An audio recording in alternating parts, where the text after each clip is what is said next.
আপনাদেরকে খুলে দেখাবো। আর যারা আমাদের শোরুমে আসতে পারবে না তাদের জন্য আমাদের অনলাইন পেজটা আছে, অনলাইন ভিডিওর উপরে কিন্তু ইমো হোয়াটসঅ্যাপ নাম্বার দেওয়া থাকবে, অবশ্যই ইমো হোয়াটসঅ্যাপে ভিডিও কলের মাধ্যমে দেখে নিতে পারবেন। এটা হচ্ছে আজকের হচ্ছে গিয়ে ভিডিওর প্রথম ডিজাইন, জামার ফ্রন্টের পার্ট দেখেন যে মাশাআল্লাহ কত সুন্দর হচ্ছে গিয়ে কালার কম্বিনেশন প্রিন্টের মধ্যে কাশ্মীর মাল হবে, জামার ফ্রন্টের পার্ট। আর এটা কিন্তু পাচ্ছেন আপনারা জামার ব্যাক পার্টও কিন্তু খুব সুন্দর প্রিন্টেড করে আপনারা পেয়ে যাচ্ছেন।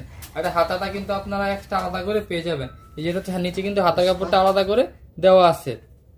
তো এটার বডি লং কিন্তু আপনারা পেয়ে যাবেন হচ্ছে গিয়ে 48 ইঞ্চি প্লাস, 48 ইঞ্চি প্লাস হচ্ছে গিয়ে এটা বডি লং আপনারা পেয়ে যাচ্ছেন। আর এটার হচ্ছে হাতা কাপড় আলাদা পাবেন সম্পূর্ণ ফ্রি সাইজের। আর উন্নাটা কিন্তু পেয়ে যাবেন একেবারে 5 হাতের একটা নামাজে উন্না। এই যে উন্নাটা দেখেন যে কত সুন্দর প্রিন্টেড করা, হ্যাঁ এটা কিন্তু একেবারে 5 হাতের একটা নামাজে উন্না আপনারা পেয়ে যাবেন। উন্নাটা দেখেন যে কত সুন্দর হচ্ছে কালার কম্বিনেশন প্রিন্টেড করা। এটার সালোয়ার কাপড়টা কিন্তু হচ্ছে আপনার এক কালারের মধ্যে 2.5 গজের সালোয়ার কাপড় পেয়ে যাবেন।